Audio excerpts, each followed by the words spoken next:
Inspired by the life of the savvy and ambitious Colombian businesswoman Griselda Blanco comes a new Netflix original limited series. Griselda tells the story of a devoted mother who, with her lethal blend of charm and relentless savagery, creates one of the most powerful cartels in history. Witness Sofia Vergara's captivating transformation into the godmother of the underworld. Griselda, streaming January 25th, only on Netflix.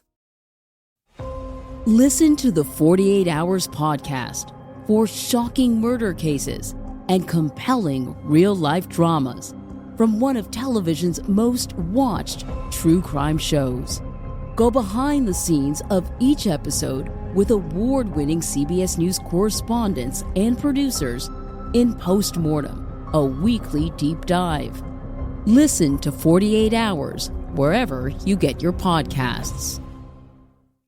A note to listeners, the following podcast contains content that may not be suitable for all audiences. Discretion is advised. Every serial killer begins as a murderer first time. You have no idea what's coming, no idea, unless that killer starts sending out notes right away, which is pretty unusual. So I remember just talking to the cops and saying, "What was this? Oh, we don't know. We don't know." Some guy with a heavy handgun, and so we didn't even know yet what kind of handgun. We just knew that it was probably a 44 or 45. It was a big round. Then it started to change. It became a pattern, and my detective friends were saying, "Hey Jeff, this could be a serial," and it was.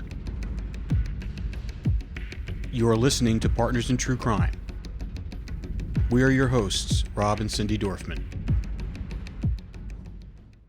Welcome back to The Killing Hour with Doc Bonn. New York City in 1977 had two major stories that marks that period of time. The blackout on July 13th, which caused chaos in the streets, and the Son of Sam killings.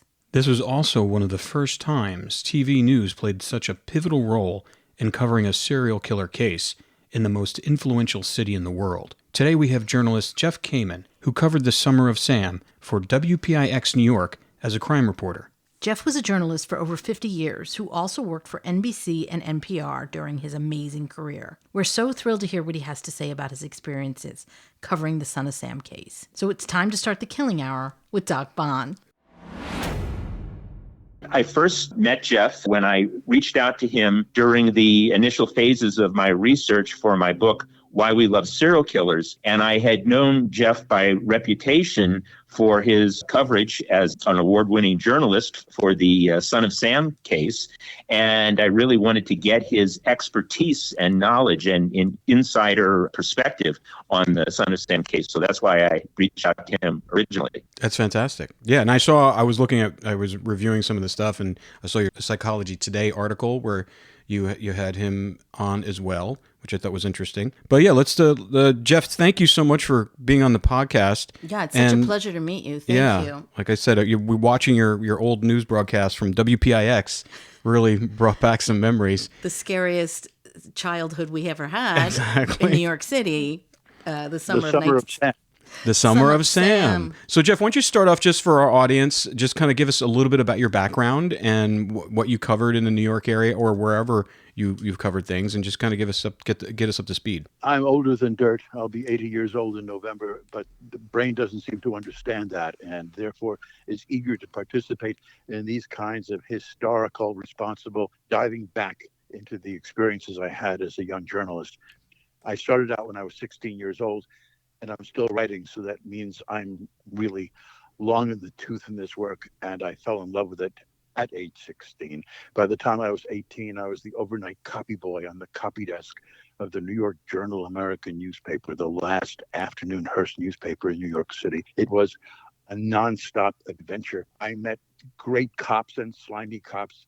I met heroic doctors and doctors who shouldn't have been in the field. I met the full spectrum of humanity, and I fell in love with all of it. That's fantastic. That's awesome. Wow. I mean, we love that. You put into words some of the things, and we're not. I mean, my wife is a journalist. Yeah. I'm more of a documentary producer, but like just the way you kind of highlighted your career and what drove you made my hair stand up on my neck, because that's how we kind of feel too when we do this stuff. So that's really in interesting. 1989, I was the second author on a book with the first author, the late, great Dr. Robert H. Kupperman, one of the great theorists on how to combat terrorism. The name of the book was Final Warning, Averting Disaster in the New Age of Terrorism. That brought me deeper and deeper into the national security community, and the overlap at the time with the same kinds of brilliant minds who hunted down serial killers was an extraordinary education for me. I'm sure. Fascinating. We'll have to read that book. Yeah, that's great. I just wanted to say or ask specifically at the time of the the Summer of Sam, who were you working for at that time, Jeff? WPIX TV, Channel 11 News in New York City, at the time owned by the New York Daily News. Got it. And you're such a visual storyteller. Can you describe for us a little bit what New York City was like at that time? It was a breathtakingly powerful time in the city. But then again, New York City has always been this scene of wheelhouse in the midst of a driving storm of one kind of cultural or political event that was about to overcome the rest of the country. You know, the way culture and politics and insight and perversion and the whole range of beauty and ugliness, it all tends to flow from the coasts. It either comes from LA and San Francisco east, or from New York City, the primary generator of everything new and frightening and beautiful, all the way west. So 1977 in New York City was very different and also very much the same. The difference was that we had evolved somehow mostly out of the 1960s, which I had also covered. And it was the 1970s. I was back from reporting in England and Ireland, and I was back into the ugliness of crime reporting in New York City. One of my first loves, I must confess. To do this stuff, you have to love it because you have to love the victims. Mm-hmm. You have to love the victims. Always about the victims. We always say that. That's so interesting because we always say that in every show we ever do or any case we ever take on. For us, other people, they don't see that. It really is. You have to love the victims. There was a time in the year before when my then boss, the legendary Ted Kavanaugh, demanded that I knock on the doors of instant widows, the women whose husbands had been murdered in the city the night before. And I hated it. I felt I was so invasive. And then he propelled me forward and said, "This is your damn job. Go do it." So I knocked on the door of the widow of a man who the day before had run from his house to help his neighbor who was yelling for help, and as a result was shot to death right there as he came out of his own house. She opened the door. I'm standing there with a 3-man camera crew behind me. And she looks into my eyes and she said, "Oh, please come in." She said, "I haven't seen anybody in 24 hours who hasn't been torn apart by the death of my husband. You don't even know him.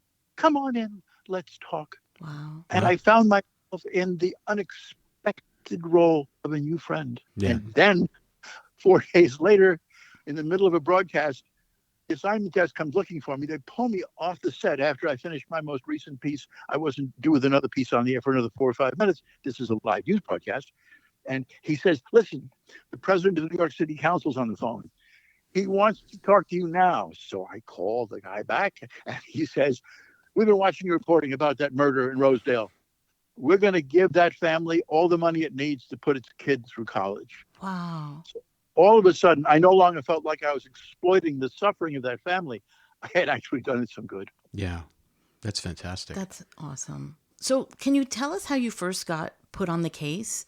And what were you thinking when, I mean, obviously I was a child. I was scared to death. We would be walking around Greenwich Village and my mother would be like, "Watch out for anyone in a raincoat or any kind of," Exactly. it was a terrifying time. Every serial killer begins as a murderer first time. You have no idea what's coming. No idea. Unless that killer starts sending out notes right away, which is pretty unusual, as the good doctor will tell you. No, this was just a terrible killing. And my assignment editor didn't even look at me when I came in. He said, "KAMEN, here, go do this." So I remember just talking to the cops and said, "What was this?" "Oh, we don't know. We don't know. Some guy with a heavy handgun." And so we didn't even know yet what kind of handgun. We just knew that it was probably a 44 or 45. It was a big round. Then it started to change. It became a pattern. And my detective friends were saying, "Hey, Jeff, this could be a serial." And it was. It was. And the city of New York at the time, remember, this is long before the internet. The newspapers essentially still, even though radio and television was everywhere, the newspapers were still setting the tone for the town. People would get on the subway in the morning and people would be sitting, side by side, but everybody had a newspaper open, one or the other. And the New York Daily News ran with the story because it was, the dominant newspaper. It was the morning tabloid, and it was now page one. And then the second killing, and it was page one. And the paper never let go of the story. And of course, as you know, later on, its greatest, most famous correspondent and author, the late Jimmy Breslin, was communicated with by the killer himself with a letter. That's right. That's right. I worked upstairs from Breslin. He was on the, He was on the fifth floor, and I was on the ninth floor. And I went down there and I said, Breslin, what do you got? And he showed it to me, and I said, okay then. Thank you. And we brought the camera crew down and interviewed Breslin. But here we go, into a kind of maelstrom of reinforced fear. Anytime anybody is killed and it becomes a news story, it sends at least a small lightning bolt of fear into people in general. And then the lightning bolt kind of calms down and people go on with their day. Now we've got a killer who's communicating with the newspaper, the dominant newspaper, the tabloid, the New York Daily News. And the pressure this puts on the cops is just insane, of course. And the shared experience of having a serial killer in our midst comes not only understandably one of awful fear, but I saw it bouncing off people. They would discuss it and become more frightened. And I was a part of that. In retrospect, it made my skin crawl because I was involved in powerful reporting, hopefully, that also is by definition sensational because we're talking about this awful, awful thing, which also, of course, as the good doctor will tell you, is so dominating on people's unconscious. It's terrifying and it's thrilling at the same time. And you pray that nobody else gets hurt, but mostly that you don't get hurt. And that's what's going on. Wow, that's crazy. That's so powerful. Mm-hmm. And our audience may or may not recall, before he was known as the Son of Sam, he was known as the 44 caliber killer, because as you noted, the police connected the dots through ballistics and determined that it was a Bulldog 44 that was the common weapon in these murders. And do you recall who initially gave him the name the 44 caliber killer? Oh, my hunch is that it was a headline writer at the Daily News, who I don't know. That's the job of a headline writer. Mm. The fact that when the cops released the brand name of the revolver, which is a piece of crap, by the way, if you're just into guns, and Bulldog's a piece of junk, but it sure killed a bunch of people in his hands, in Berkowitz's hands. But yeah, and it was marketed as the Bulldog. Well, that was enough right there. That amplified the fear even more. Yeah. There was this rabid bulldog roaming among us. I want to go back real quick when you told me when you went down to see Jimmy Breslin, when you heard he got a letter from Son of Sam. That was the first communication. So how did you know that it was real? Because as we all know, there's a lot of crazies out there that want to take credit for things that they didn't do just to kind of stir controversy. How did you validate that letter? Oh, I didn't. Oh, no, I mean, just in general, who had... I'm saying that Breslin, besides being a fabulous writer and a guy with visceral touch with the kind of average American, Breslin was very well connected. He was very well connected. He was considered by the police department as a huge pain in the ass, but they loved him too. And he could make phone calls that would get answers that maybe nobody else could get answered. So I'm sure, and I never really focused much on this, it wasn't a story that I did.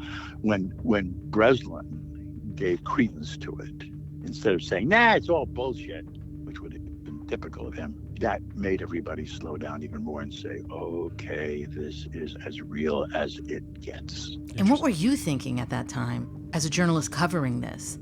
Well, I was actually thinking simultaneously about, as a reporter covering this, how do I get my edge on the next story? How do I wind up putting something on the air that is fresh and different? And you think about that for a moment. I mean, that's how strange, right? Bodies are stacking up. Families are being shredded. Fear is running through the city. And what are television news reporters worrying about? besides their own families and themselves, they're worrying about how can they get a fresh leg up on the story so theirs can be as good as or better than the competition. So I wound up at one point doing something which, in retrospect, I feel really uncomfortable about, but I did it. I wound up putting a psychic on the air to ask the psychic's advice. And I can tell you that the commander in charge of the investigation was royally pissed with me. And the good captain ultimately forgave me, but I think years later. And it was a bad idea. It was just, however, a reflection of the time we were in, panic or near panic that killings were creating, plus this kind of desperate desire on the part of this business, the news business, to stay on top of it and to be at least perceived as having something fresh and new. Did the psychic have any insight, or was it just bullshit? I think that she really wanted to help, but then, she turned to me. She said, "I really wish I could help, but I've got nothing." Well, that's Hey, at least she was honest. exactly. Oh, sure. I mean, not all so-called psychics are so-called, and some have real integrity. Absolutely. Yeah. Mm-hmm.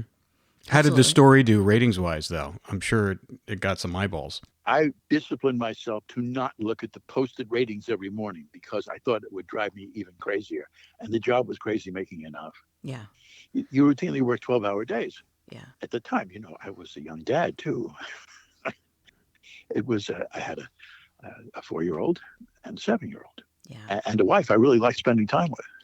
But that wasn't happening during this period, not much. So how did he become known as the Son of Sam? I think what we have to remember is that the rambling communication from Berkowitz to the New York Daily News columnist Jimmy Breslin was filled with these awful feelings that this person had who had descended into some kind of representation of demonic energy. And, he decided that, let's see, he was getting instructions. I'm trying not to mix things together because I will tell you, I had this strange experience. Early morning of after the night he was captured, the detective who physically arrested him, who turned out to be but pure accident, the universe is strange, was a friend of mine. He found me among the many reporters waiting to find out how the arrest had been made and all that. And he found me leaning against a wall, trying not to fall asleep. I think I was on the 3rd floor of one police plaza, police headquarters, and he tapped me on the shoulder. I kind of waved his head, "What?" And I said, "Oh, Eddie, what are you doing?" He said, "Can we talk in the corridors? We go into the stairwell." And I said, "What's up?" He said, "You're here for the case, right?" I said, Yeah, Son of Sam. And he said, "I caught it. I made the collar." And I woke right up. I made the collar. Oh my God, he made the arrest. And he said, "Take out your notebook." And so he started to dictate to me what the killer had told him in the car after he was arrested. And so I'm mixing up some of that with the Breslin letter, which I don't have in front of me. But, it was my buddy told me that the killer said that he was receiving his orders to kill from a dog, a black lab. Harvey. Yeah, that would be Harvey. And the rest of it, it's kind of mixed together. The letters to Breslin, and the notebook, which I can actually see in my hand, and my awful handwriting trying to take down careful notes. It was a very strange time. Yeah, it had to have been pretty exhilarating for you, having just sitting there, and then all of a sudden, you're basically gifted the story of the decade. Yeah, well, it was. I have to tell you, it was certainly the murder story of the decade. But, it was a very strange year. That was also the summer of the New York City blackout. Complete power failure, lightning strike. Yeah. And the tone in the streets of the city, the fear. At one point, I went out and interviewed young women who fit the general description of the serial killer's victims. And they were telling me how they were coloring their hair, planning on cutting their hair, living like that. And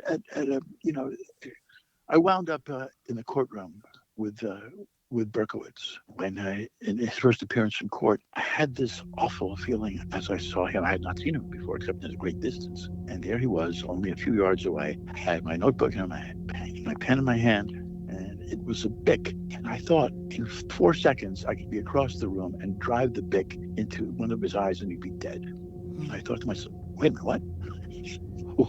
Hold on a second." did you sleep last night? What are you thinking? And I thought, maybe I could just strangle him, because I had been so immersed in this. Here's the guy now. Here's the guy who has tormented my city, who has murdered and wounded.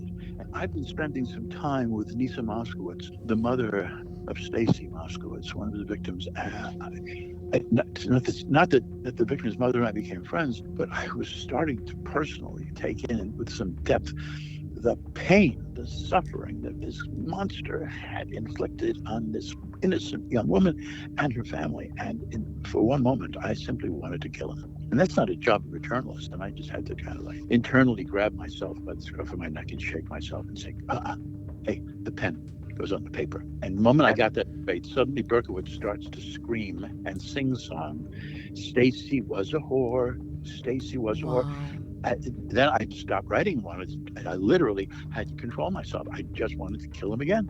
Oh, the poor family. Oh, God. It all gets very real when you're sitting 2 feet away from the mother of this sweet young woman who was murdered while on a date. That gets very real. That's what I think was the scariest part of that summer of Sam, is that people were just out doing what teenagers do, what young people do, just going to the movies, going to have pizza, going to have beers, sitting in their car, hanging out. And this monster was running around just randomly shooting people. I mean, there was no real... Oh, but as the good doctor will tell you, it wasn't random. Right. But from our perspective as being little kids at the time, we're thinking, oh my God, it could happen like randomly. That's what, Scott, would be great to hear from you on why it wasn't random, because no, it wasn't random. And as Jeff mentioned, he did have a type. He was targeting females, white females with long dark hair, and whether or not they were with either a friend or a boyfriend. And as Jeff said, this created an incredible panic in New York City. Women were cutting their hair; they were dyeing their hair. I understand wigs were sold out in stores across New York City, and so no, it was not random. And as you know, I interviewed Berkowitz in person, and he told me at that time he got great pleasure from the fact that he was terrorizing the city, and he knew exactly what was happening, and the fact that he had the city at a complete standstill, he completely relished in that at the time. For the record, my mom had long dark hair. Yeah, and we used to, obviously we spent a lot of time, obviously we're from Queens and we were around there. And I remember them specifically, we had to go cross town and it was like 9:30, 10 o'clock at night. And my father drove very fast from point A to point B when all this was happening. And we had to rush from the car to my grandmother's. So it was like, that's where everybody, they had us thinking as kids, we knew what was going on. Right. And the fact that it permeated the entire culture of the city, and everybody was looking over their shoulders. I don't think it's ever been like that, ever. Well, what also happened simultaneous, right? Remember, that's 1977.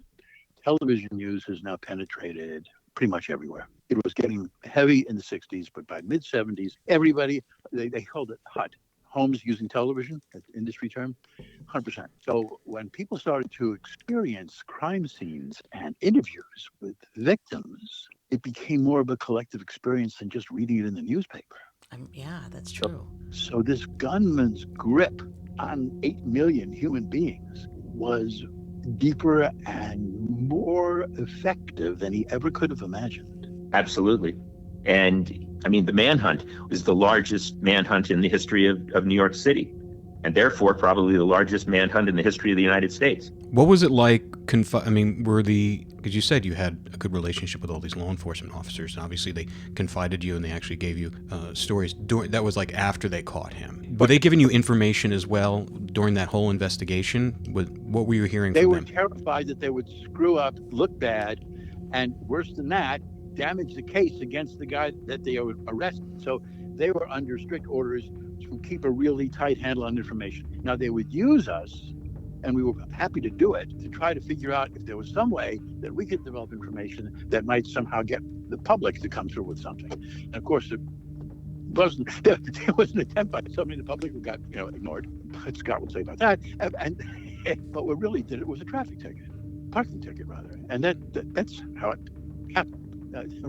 Yeah, and great police work. Ultimately, fantastic police work. I was recently in conversation with one of the cops who was on the task force. And, Who was that? What was the name? What was his name? I'm trying to remember which guy it was. There was the captain in charge of, and this is one of the hazards. I'm afraid of it having been a half century ago. Borelli, Joseph Borelli. Was it Joseph Borelli? Yeah, Joe Borelli. Yeah, it was Joseph, but it was Joe. Yeah. Joe said, "Hey, we all survived it, and we stopped them." And I was just to hear him say "we" made me feel good, like I had some part of that, which was complete nonsense. That was the cops. They were just overwhelmed, and the reason is because the killing field is so broad, and he really didn't have a co-conspirator. There was nobody who could really rat him out, and that's how cops often make cases. And it didn't matter. There was nobody out there who could make a difference. You know, Jeff, you just brought up a very interesting point. And there are those people who to this day believe that Berkowitz did not act alone. They think that he was part of a killing cult. And now I disagree with that. And Berkowitz told me in no uncertain terms when I interviewed him that he acted alone. But there are those who maintain. In fact, there was a Netflix documentary recently that was focused on the fact that he was part of a cult. What are your thoughts on that? They recruited me to be interviewed in that film originally, and after they got finished with the initial pre-interview, they disappeared. They kept calling, and then I said, "You're not really buying this bullshit, are you?" No, nobody who's getting paid to produce a documentary wants to interview somebody who says what they're doing is bullshit. We do. Yeah, we do. We do. We like to see the other side. We like to see the other side all the time. Yeah, but you're not getting paid to produce a film that says it was real. Yeah, as a matter of fact, I don't know how able you were to get into all the archival stuff of my coverage for Channel 11, but at one point I went to the area where the alleged cult was supposed to be having its meetings, and I don't know if you saw that there's coverage of that. It's just complete nonsense. And somebody said, "What do you mean?" Right? And I said, "Do you seriously believe for a second that those cops, having spent one of the worst chunks of their life, would not have ground out every last co-conspirator they could have found? They would have gone to their dying day hating themselves if they missed anything." And these are not dummies. These are really smart cops who are not only emotionally involved, because what they do is they live their lives protecting the city they love and where they live most often. And this is serious personal stuff as well as professional. They would never have walked away from half of an investigation. That is not the case. You and I are definitely 100% in agreement on that one, as well as many other things, Jeff. But if you understand the psychology of serial killers, it doesn't even make sense, because serial killers march to a drum that beat that only they can hear. So the idea that there would be an entire group of people who would be following the same drum beat and marching to the same tune is very, very unrealistic and very atypical of serial killers. That's what I was going to say. Yeah. I mean, for most of them, that they're like a lone wolf. I mean, at least the ones that we've been looking into for the past couple of years, I mean, we've never seen any of them following a pack of people. That doesn't make any sense. No, it doesn't. There was that TV show a while back, The Following. I don't know if you remember, a fictional. And I just said to myself, this is complete BS. This is not reality. Well, I mean, you do have where there's couples, like you had Lawrence Bittaker and Roy Norris. Sure, and sure. then You got also the Barbie and Ken killers. Yeah, but typically what you have is a situation where there's one dominant individual, and it's usually a man, and then there's a subordinate partner, and that partner serves to help live out the fantasies of the dominant partner. So you do have couples like that, but an entire group of people who would be marching to the same drum beat, as I said, is just very, very unrealistic. What is it about David Berkowitz that people are so drawn to? I mean, he's been like an iconic villain for so many years. What do you think that's about? We're humans. Story drives a lot. Think of what sells all the time. It's story. And here is this powerful collision of innocence and evil, and ultimate evil crushed to the earth by valiant cops. It's a gorgeous story. In this case, it was real. Yeah, and then you have the backdrop of being in the most influential city in the world. Because I think, do you think if this happened in bumfuck Iowa, that it would have gotten the attention that it did in New York? Obviously not. I think after the third homicide, we would have all been there. But it wouldn't have lasted that long because there are not so many places to hide out there. Yeah. Much like the, BTK, Dennis Rader was actually jealous of the Son of Sam because they were active at the same time. And Rader was actually jealous of the Son of Sam's notoriety. This is probably not what you had in mind, but I want to tell you that I went through for years the question of should we ever actually name someone arrested for murder? Should they get a number until the case is adjudicated and they're convicted? And even after that, should we ever name them? Because I've always felt that we were encouraging that teeny tiny percentage of violent crazies in our culture who want the notoriety and do it for the infamy. I've never known how to handle the collision between the necessity for telling all the truth that there is and for encouraging nightmares that maybe not necessarily would have come to become reality had there been no hope of the name of the murderer ever being public. Well, that, as we all know, we live in stories. We tell stories. That's how we create our own narratives. Everything's about a story. So even if we gave them like prisoner 7350, somehow the media or anybody would figure out a way to sensationalize that number, and that number would haunt us. So we're always going to attach a meaning and a title to something. It's human nature. It's like always the boogeyman dates back longer than anything. We're always going to find a boogeyman. Everybody wants to find a boogeyman. And try to understand them. Exactly. Because they're so frightening. When you have somebody like Berkowitz, it's just so incomprehensible that we have this need to understand it. And if we can understand it and put a label on it, then it's somehow it's not so frightening after all. And so that's, as Jeff said, these narratives, they're timeless. They stand the test of time. And there's really, among the serial killer hierarchy, if you will, or if there was a Mount Rushmore of serial killers, without a doubt, the Son of Sam would be on it.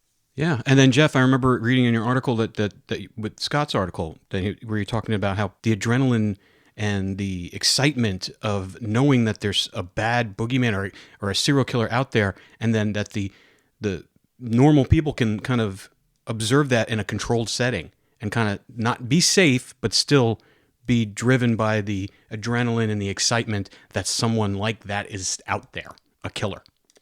Yeah, well, during the period of Sam, Son of Sam, the first stop on the readership of the Daily News wasn't the sports page. It was page one because it was about him, but therefore about them and their fears. And the other thing about, I think, serial killer stories is that they pull the reader, the viewer, the listener so far out of their own individual experience and their own difficulties in their life that while they're focusing on that, everything else falls away. Yeah, that makes them think in the present. Mm-hmm.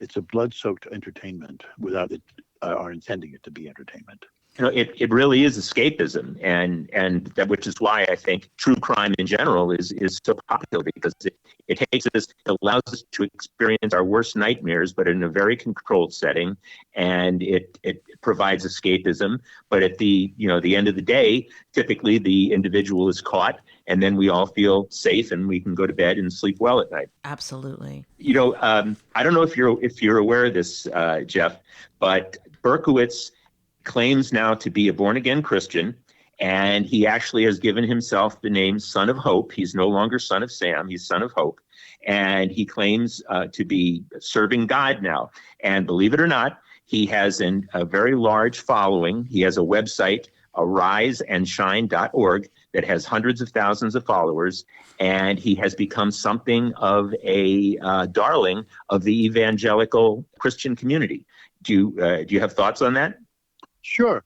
It's the same community that thinks that Donald Trump was a manifestation of Christ. It's the same kind of mindlessness. And I think it's unfair to label them followers of Christ, they have their own name and game on Christ. One can imagine Christ coming back if this were ever to happen in real life, and do what he did to the money lenders, only to these guys. Yeah, we're going into David Koresh territory, with that kind of following. By the way, the thing about you mentioned David Koresh. This is not your story, but another time you should look into how that whole thing could have been averted with a phone call. Oh yeah. Oh no, I know one of the ATF agents who was on the roof. He's a friend of mine. My God. I'm so pleased that he survived. Oh yeah. But the thing about how America survives serial killers, it's tricky stuff, because I do not have any of Doc Bond's learning on this, his scholarship, or in fact his experience. But just as a lifelong journalist of my goodness, more than 60 years, I watched how people's sense of themselves and their community get dinged with exposure to kinds of suffering and pain and fear over which they don't have control. I think that you start to feel less and less in control of your own life. That sets you up. Demagogues sets you up for suspicion of your own neighbors, and sets you up for trouble that you don't need to have in this world. That's right, and it's a fine, it's a fine line. I mean, it's important to talk about these things. It's important to understand the truth, but you don't want to step over the line of sensationalism. And I'm a huge believer in not perpetuating myths as well, because there's so many myths out there about serial killers and about crime in general. The reality is, I mean, serial killers at an individual level do absolutely horrible things, but the likelihood of actually being attacked by a serial killer are about the same as being attacked by a great white shark, and that is to say tens of millions to one. Adding to that, so Jeff, when you saw him in court, everyone has this vision of this like monster, right? This person that's terrorizing an entire city.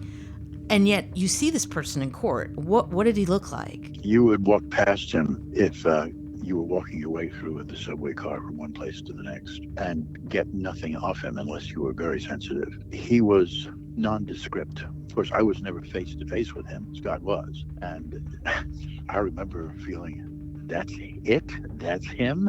And then when I realized that I was right there, that was him, then that rage started to fill in me, which had, of course, been suppressed throughout my time of covering this case. And I had to, keep diving back into it pretty much every day, one way or another. And my own personal resentment, my own fears for just the city in general, my family, myself. There was that moment actually two moments where I wanted to, take that little big pen and drive it into his eye. And then later on, when he mocking his victim, I wanted to strangle him. So I understand the humanity, but I also know the darkness of humanity, that creatures like that trigger in otherwise decent people. I've always been an otherwise decent person. It's all pretty powerful feelings that you'd have. I mean, I can't imagine. I mean, when you meet these killers, I mean, we all have, Scott's talked to him. He talks to BTK. I mean, we've had, unfortunately, have spoken a lot with the Green River Killer, and I've personally met Charles Manson. So, yeah, I mean, getting back to what you say, they seem very unimpressive in person once they're kind of captured, and you're like, how did this? Once their power is taken from them, Exactly. Once their weapon is taken from them, once they lose this kind of demonic control, they're nothing. They're shadows. That's so true, and much of the mystique, if you will, is an illusion anyway. And Berkowitz, as I mentioned, he loved the legend. He loved the mystique that society had created, and that the media actually helped to perpetuate, of him being this predator who was in control of the city. He loved the mythology of his own legend. I remember saying to one of my editors, after it was clear that we were dealing with a serial killer, I remember saying, do you ever worry for a moment that maybe our reporting on this is encouraging him to shoot the next one? Scott, what do you think? I think he would have done it with or without the publicity, because his real motivation was a desire to find some sort of meaning and purpose in his own life, and he did such through through Satan. And he told me, and in our one-on-one session, that he really believed that if he killed on behalf of Satan, that he would somehow find meaning and purpose in his life. Forget about the demonic dog and Harvey and all of that, but just at a very fundamental level, he was looking for purpose, and he thought he could find it through shedding blood for Satan. The problem is, every kill never gave him that satisfaction that he was looking for. So he had to kill and kill again, looking for it, and it just never arrived. So he was driven by his own inner compulsions that I believe he would have continued to act upon until he was caught, with or without the publicity. I would say the publicity was just like the frosting on the cake. Scott, what about the semi-automatic weapon that was found in the backseat of his car before they grabbed him? Yeah, I don't know what to say about that. I don't know about what to say about that weapon, because the ballistics of his shootings, whether the people died or were wounded, were all from the Bulldog 44. So I don't know what to make of that. I understand, and you're the expert, not me, that these guys find the weapon that fits into their fantasy and they stick with it. That they don't, generally speaking, transition up. It's not like we're talking about some military person. But no, they tend to be, surprisingly practical, and this would fit into his modus operandi. The Bulldog 44 would fit into his modus operandi, and once they find something that works, they are unlikely to change it, and unless it, there's some fantasy to be realized by changing up on it. But it was practical. He got, as you said, I think the fact that it was this Bulldog 44, which in his mind is very masculine, very very powerful. It made him feel important. So very unlikely to change weapons. I'm always impressed with the role that misogyny seems to play in all this. How is it possible that hatred of women, which I can never understand myself, how is it possible that hatred of women seems to be so stitched into these personalities? What is that about? Well, in his case, I think it was there was that, there was the fact that he became very angry when he found out that he had been lied to about his mother dying. He had been told that his mother died, and then he was adopted. He was very angry when he found out that she was alive. He did have, I believe, anger toward women, but I think it fits into a larger pathology than that, or I should say a broader pathology of him, once again, looking for some sort of purpose, control, and dominance in his life. I think he felt very small. I think David Berkowitz felt very small and unimportant and nothing in this world. And he was looking for substance. He was looking for meaning. He was looking for purpose. And I think really more broadly, what he was looking for is domination and control. The misogyny, yes, it was part of it, but I don't think that was the thing that was the ultimate driver. In all of your experience in this narrow bandwidth of psychology, have you ever met any of these killers who don't have hatred of women? Yes, absolutely. There are individuals who are, for example, Richard Ramirez, the Night Stalker. Misogyny was not part of that. He is what's known as a thrill killer, and what gave him his fantasy need was going to a house and, without knowing who the occupants were, climbing in through the window and dealing with whatever he found. So it was the thrill, the excitement of, if you will, to use a strange analogy, it was like a chocolate box, a candy box. Who knows, what's in this piece of chocolate? Is it a nougat? Is it cherry filled? Is it maple filled? For him, it was an adventure. It was a thrill. And if there happened to be a woman there, yes, he might rape her. He might do other terrible things to her, but it wasn't out of misogyny. What I believe really drove him was this need for thrill and excitement. So yeah, I think there's probably a sexual component and misogyny in a large percentage of these male serial killers, maybe even upwards of 50%, but it's not obvious or present in all of these cases. Is arousal involved in all of these guys, one way or another? A fantasy need. The one thing that all serial killers have in common is a fantasy need that is served by killing. And it can be lust. For example, Jeffrey Dahmer is probably the best example of what's known as a hedonist lust killer who is driven, by that. But the fantasy need can be power, domination, and control, which is what, for example, Dennis Rader, BTK, was. Anything sexual, and there were perversions and there were fetishes that he was involved in, but they were all secondary. What was really primary for him was domination and control. So arousal to the extent that it serves some sort of a fantasy need but is not necessarily sexual. It can be sexual, but there's something that they get out of it. And I sometimes like to use this, analogy. Imagine what your favorite food is. Is it pizza? Is it cheesecake? Whatever it is. Well, imagine that compulsion, that desire times 100,000, and you have the fantasy need that is the itch that drives these individuals to kill. And the problem is for them, and the reason that they keep killing again and again, is when they do kill, the reality of the killing never lives up to the fantasy that precedes it, which is why they have to kill again and again and again. Yeah, the other thing that I remember when we had Mark Olshaker on, he said that the one thing they all have in common is the one drug, and that's testosterone.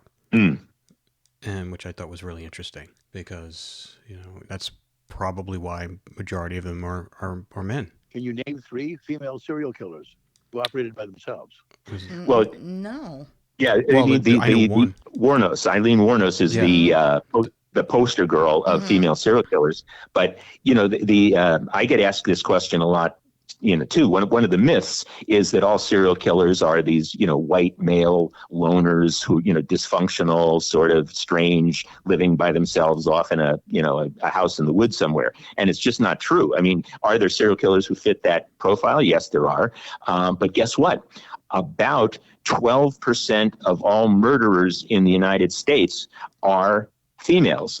And guess what? About 15 or 16% of all serial killers are females. So proportionately, they're actually overrepresented among serial killers than the general population of murderers. But they're still obviously the minority. At least 85% or roughly 85% of serial killers are, in fact, men. Not necessarily white men, but men. Hey, Jeff, I have a question for you. After the dust settled on this case, I mean, you were working this case hard as a journalist. What was it? What was the adrenaline dump or the post effect for you after he was captured and all of that? The dust settled. How did that make you feel, and how did you move on to the next thing you had to do? Shift your focus onto other journalistic endeavors? A lot of smiling young people interviewed, a lot of happy people going out on dates at night, not looking over their shoulders, breathing in the sweet smells of perfume and aftershave and love and life, and wondering what the next lovely moment would bring instead of the next terrifying moment. So it was a big exhale.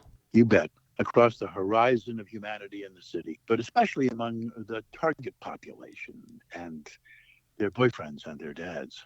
How about for Jimmy Breslin? What was his reaction after all this?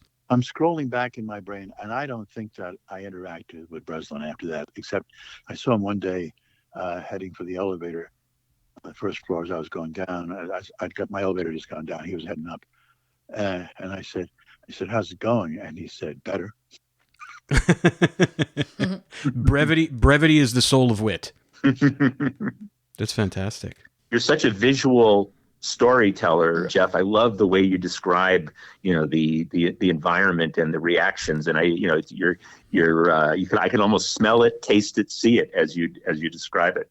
Very lyrical. Yes. I mean, I was listening, like I said, we were watching some of your newscasts this morning before this, and it got us up to speed on what kind of storyteller you are. You're a real storyteller. You're more of a less of a, I mean, you're a journalist, but the way you told the stories and way you still tell the stories are very visual and lyrical. So thank you so much for sharing all of your insights on this and your experience. And it's been such a pleasure, Jeff. Thank you. Yes, thank you. Scott, do you have anything else? It really has, Jeff. It really has. Thank you so much, Jeff. Thank you for the honor of being in the broadcast. Next time on Partners in True Crime. So I'm back in the office doing the regular homicides, and then that came that day, January 30th, 1977, when Christine Fruin was killed, and I was assigned to the case. We have an exciting announcement for all of our listeners. Doc Bonn is taking his serial killer expertise on the road this spring in a live theater event. To purchase tickets to Doc Bonn's show, The Psychology of Serial Killers and Why They Captivate Us, go to www.psychologyofserialkillers.com. That's www.psychologyofserialkillers.com. Go see Doc Bonn and get the real story on what goes on in these notorious killers' minds. All rights reserved. This has been a production of 722 Media Content.